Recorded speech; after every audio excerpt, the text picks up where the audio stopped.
William ward ఈయన 1769 October 20న Derby అనే ప్రాంతంలో జన్మించారు. చిన్నతనంలోనే తనకు తండ్రి మరణించడంతో తనకు పూర్తి బాధ్యత తన తల్లి తీసుకున్నాయి.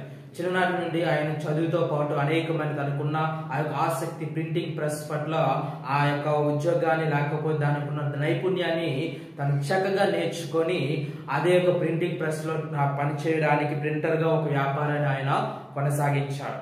ఈ విలియం వార్డ్ చిన్నతనంలోనే బాప్టిస్ట్ అయ్యాడు. మరి 1796 ఆగస్టు 28న హాల్లో బాప్టిజం కూడా పొందుకున్నాడు. ఈయన తను తాను ఒక మిషనరీగా తను తాను సమర్పించుకున్నాడు.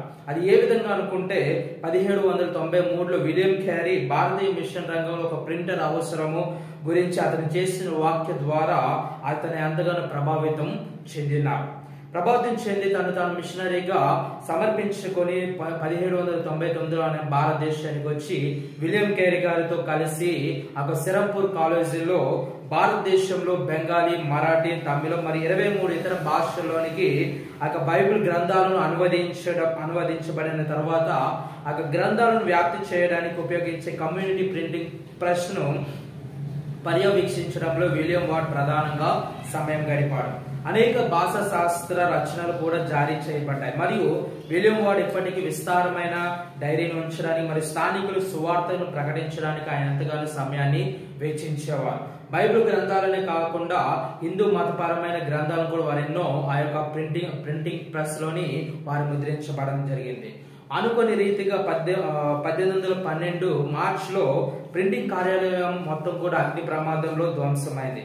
ఇందులో కనీసం 10,000 పౌండ్ల విలువైన ముద్రించబడిన అనేక గ్రంథాల రకాలు కూడా ఉన్నాయి. వారు అంత నష్టమైనప్పటికీ కూడా వారు ఏమాత్రం వారు ఉన్న ఆ యొక్క విజన్ దర్శనాన్ని ఏమాత్రం కూడా మర్చిపోయి అక్కడితో ఆపివేయకుండా ముందుకు కొనసాగుతూ 1818 మే 23న సిరంపూర్ ప్రెస్ లో సమాచార దర్పణ్ అనే ఒక వార్తా పత్రికను వారు ముద్రించడం ప్రారంభించడం జరిగింది.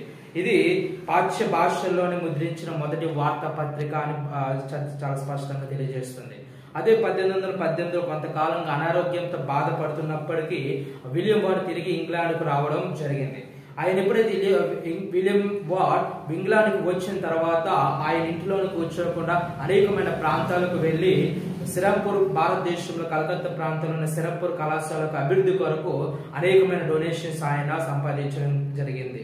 అతను సిరంపూర్ కళాశాలకు నిధులను తీసుకుని అల్బర్టాలో భారతదేశానికి మరి తిరిగి ప్రయాణించారు.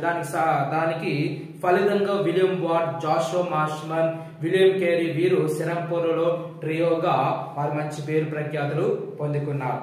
ఈ యొక్క